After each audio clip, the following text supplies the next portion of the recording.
Malaysia disebut musuh dalam selimut ASEAN. Mantan presiden kita, Pak Susilo Bambang Yudhoyono, satu-satunya presiden Indonesia yang berani ajak Malaysia perang. Pada waktu itu, Malaysia dibuat kencing di celana. Karena Malaysia mengklaim blok Ambalat.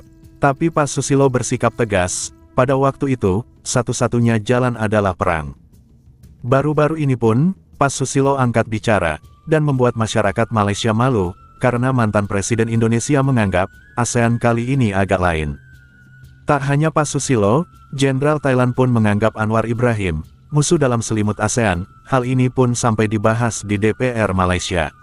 ASEAN ini besar, masa harus paman gober, jauh dari Amerika, untuk mendamaikan Thailand dan Kamboja. Terus fungsi ketua ASEAN untuk apa? Sebetulnya Thailand juga, tak senang Malaysia ikut campur, terlalu dalam masalah internal mereka. Sampai bilang Malaysia itu musuh dalam selimut ASEAN. Mari kita simak video berikut ini.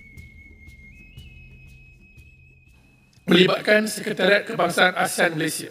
Pengerusi, tular baru-baru ini, minggu ini, satu rakaman video dalam bahasa Siam, Thai, yang melabel pemimpin yang kita sayangi, Yang Amat Mohamed Tambun, sebagai pengkhianat, sebagai saisuk, pengintip buat Amerika. Saisuk itu dalam bahasa Siamnya, ya. Dan yang bercakap tu bukan orang-orang biasa, bukan level-level influencer. Yang bercakap tu adalah General Rangsi Kittiyansam, bekas ketua radio dan televisyen tentera Diraja Thailand. Jadi dalam rakaman tersebut, pengurusi, beliau membuat pertuduhan terhadap Yang Amat Mohamed Tambun yang mengatakan Yang Amat Mohamed Tambun ni telah membuatkan Thailand berdepan dengan satu kerugian melibatkan perjanjian damai Thailand-Kemboja, yang mana Amerika Syarikat menggunakan perjanjian damai tersebut as a leverage dengan izin untuk memasuki dan mengganggu kedaulatan ekonomi Thailand. General Rangsi menyatakan perjanjian damai itu telah menggabungkan sekali sebenarnya perjanjian usaha sama berkenaan cukai dagangan yang kami tanya tadi pada Menteri Kewangan yang tidak nak jawab, dan juga nadir bumi, ya, berkenaan tarif dan juga rare earth. Jadi General Rangsi ini marah kerana perjanjian yang Tambun jadi orang membidankannya sebagai orang tengah, memudaratkan Thailand dari segi ekonomi dan perdagangan. Jadi, tapi yang saya kesal lah, macam mana dia tuduh Yang Mohamed Tambun sebagai pengkhianat dan saisuk, iaitu spy, antik kepada Amerika. Jadi ini perkara yang saya rasa Wisma Putra perlu beri jawapan balas. Ya, sama ada bantahan nota diplomatik ke apa ke, saya tak pastilah. Terpulanglah pada Wisma Putra. Yang penting maruah Yang Amat Mohamed Tambun perlu dijaga kerana beliau adalah pemimpin utama negara kita. Kita boleh berbeza pandangan dalam politik, tapi boleh melibatkan pertempuran, perbezaan di antara dua buah negara atau tiga dan sebagainya. Saya akan sentiasa di belakang Yang Amat Tambun. Ini bukan puji nak masuk PKR, bukan. Ini sebab kita pertahankan beliau pemimpin tertinggi negara kita. Jadi dalam soal ini, pengurusi, saya minta Wisma Putra dengan belanjawan yang dah diperuntukkan ini, selesaikan ikut secara diplomatik, ataupun pandailah cari lagi seorang general ke buat komentar yang sama mempertahankan Yang Mohamed Tambun. Bukan sekadar pemimpin Thailand saja yang melahirkan perasaan kurang senang terhadap Datuk Seri Anwar Ibrahim yang dilihat macam mencampuri urusan negara mereka dan juga membawa orang luar untuk masuk campur urusan mereka. Rupa-rupanya, mantan Presiden Indonesia juga menyatakan perkara yang sama, cuma sedikit berlapik berbanding pemimpin Thailand tersebut itu.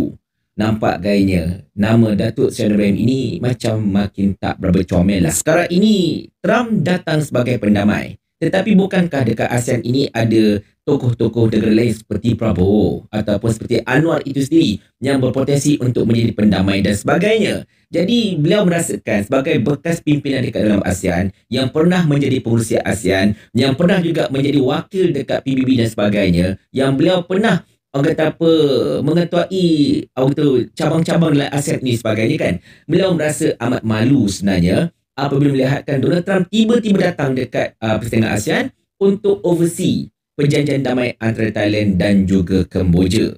Which is benda ini sebenarnya merupakan satu sliding jugalah kepada Datuk Seri Anwar, sebab kita semua tahu antara pihak yang bersungguh-sungguh untuk membawa Donald Trump ke sini bagi oversee perjanjian damai inilah Datuk Seri Anwar Ibrahim.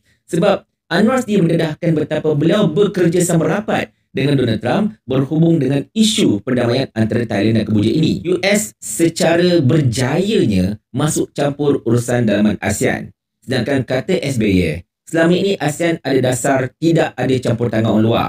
ASEAN uruskan ASEAN sendiri. Tetapi apabila Donald Trump masuk campur dan juga seolah-olahnya oversee perjanjian antara Thailand dan Kemboja, benda itu menyebabkan rantau ASEAN selama ini yang bangga dengan dasar berkecuali mereka ataupun dasar tak ada orang luar masuk campur itu, dasar itu jadi makin lama makin hancur, makin hapus macam tu lebih kurang kan. Dan benda ini kata SBY merupakan satu perkara yang sangat-sangat menyedihkan bagi beliau secara asasnya. Dan memang SBY tak sebut nama Anwar secara terang dan sebagainya kan. Bahkan beliau sendiri pun mengakui bahawa ASEAN ini ada pemimpin yang boleh handle benda ini. Macam Prabowo, Anwar dan sebagainya.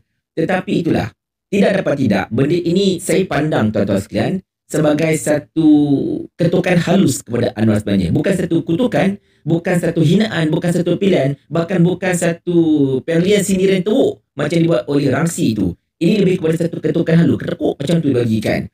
Sebab sekarang ini macam saya sebutkan tadi, Anwar kelihatannya macam beliau lah yang bersungguh-sungguh nak bawa Donald Trump datang ke Malaysia atas kapasiti kepengurusan ASEAN untuk oversee perjanjian damai antara Thailand dan Kemboja. Dan benda ini mengingatkan saya, terhadap satu hantaran Facebook, saya lupa siapa buat, minta maaf, tetapi beliau dengan jelas menyebut di situ yang Anwar nak Trump datang bukan untuk apa sangat, tetapi untuk validation beliau sebagai seorang pemimpin ulung di rantau Asia Tenggara dan juga sebagai coronation, sebagai pertabalan Anwar Ibrahim sebagai antara pemimpin yang paling berpengaruh. Kau nampak aku dengan Trump geng-geng boleh joget lagi sebagainya kan?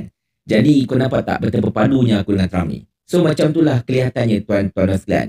Dan sekarang saya dah bawakan kepada anda apa yang disebutkan oleh General Rangsi kini yang natap. Dan kini saya bawakan pula apa yang telah disebutkan oleh Presiden atau mantan Presiden Susilo Bambang Yudhoyono. Jadi apa-apa pun sekarang ini, saya tidak dapat tidak merasakan yang langkah Anwar Ibrahim membawa Trump datang ke persidangan ASEAN kali ini merupakan langkah kiri yang sangat-sangat kiri sebenarnya. Ingat, sekarang ini marah Malaysia tengah diinjak-injak kiri kanan depan belakang.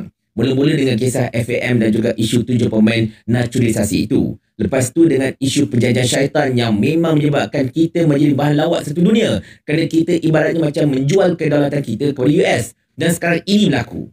Jadi saya rasa Perdana Menteri cukup-cukuplah cuba untuk menanamkan satu imej konon-kononnya all is well, satu dunia suka aku. Dunia suka engkau kelihatannya kerana engkau ini mudah untuk dipijak-bijak, itu saja. Dunia tak suka engkau, macam-macam benda mereka akan buatkan kau. Sebab kadang-kadang orang suka kita kerana kita ini membawa manfaat. Kadang-kadang orang suka kita kerana kita ini hebat. Tetapi kadang-kadang orang suka kita juga disebabkan oleh kita ini mudah untuk dicucuk dan ditarik hidung kita merata-rata tempat. Ikut je cakap orang. Tetapi itulah, sekarang ini nak tak nak, kita terpaksa hadap lah. Yang memang imej negara kita, imej Perdana Menteri itu sendiri tengah shot gila-gila pada ketika ini. Bola berada di kaki anda, Datuk Seri Anwar Ibrahim. Kami menantikan. Naga pun kita lawan, ini kan pula cicak mengkaru. Sampai di sini video hiburan dari tetangga kita Malaysia. Semoga Anda semua terhibur. Dan jangan lupa like dan subscribe channel ini, agar tidak ketinggalan info terbaru. Sampai jumpa di lain waktu. Wassalamualaikum warahmatullahi wabarakatuh.